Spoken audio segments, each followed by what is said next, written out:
So good evening, everyone. I'm honored to be here to celebrate Columbia's 300th anniversary and the Juneteenth holiday, and as mentioned, my first wedding anniversary. As you heard, I'm Senator James Andrew Malone. I represent Pennsylvania's 36th senatorial district.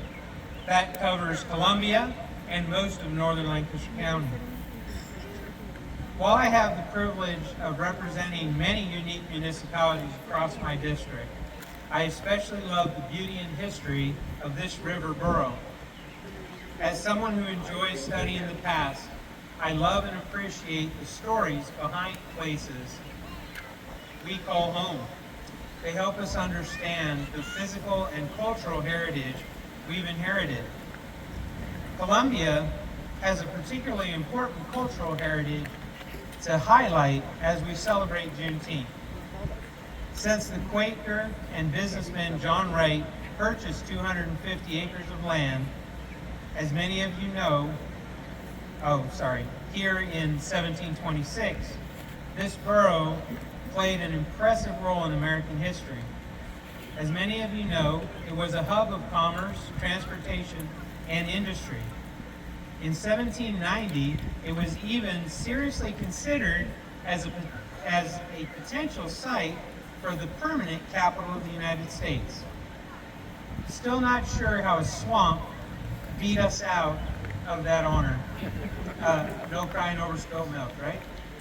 So, despite that minor setback, Columbia went on to become an important place of business and an industrial powerhouse in the 19th and 20th century.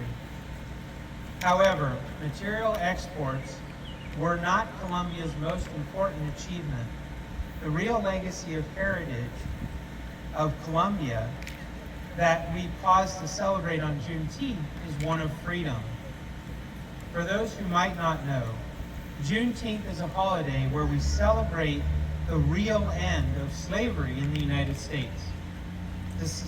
Despite being signed in 1863, the Emancipation Proclamation was not truly enforced in all the states until June 19, 1865.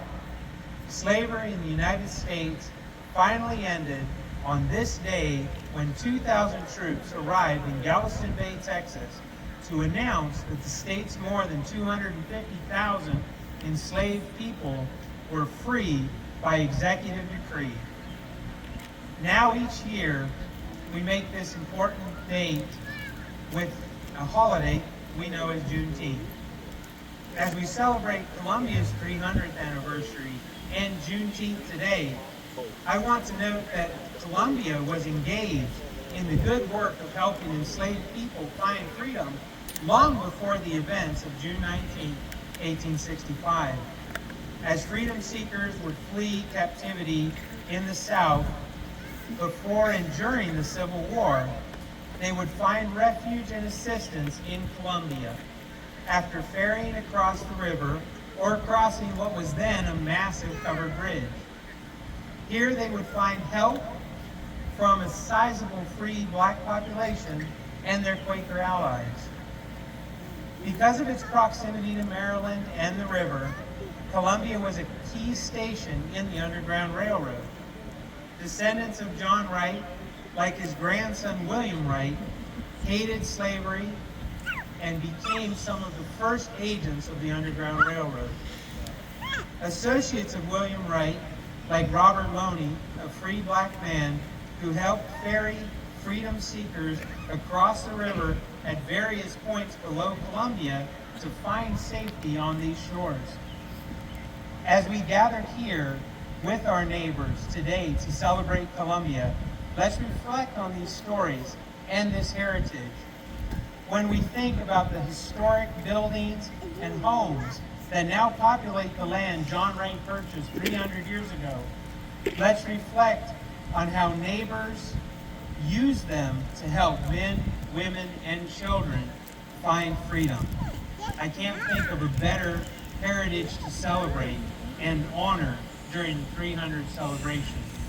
And I have a certificate from the Pennsylvania State Senate to award or I'll present to Columbia, and I'm just going to read in part. The Senate of Pennsylvania is always pleased to recognize those esteemed communities which, through the observance of significant events in their history, contribute to preserving and continuing Pennsylvania's great heritage. And the Borough of Columbia is celebrating the momentous occasion of 300th anniversary. So this is a presentation from the Senate of the Commonwealth of Pennsylvania, heartily congratulating the Borough of Columbia on this momentous and joyous occasion. So can you come up and I'll present it to you?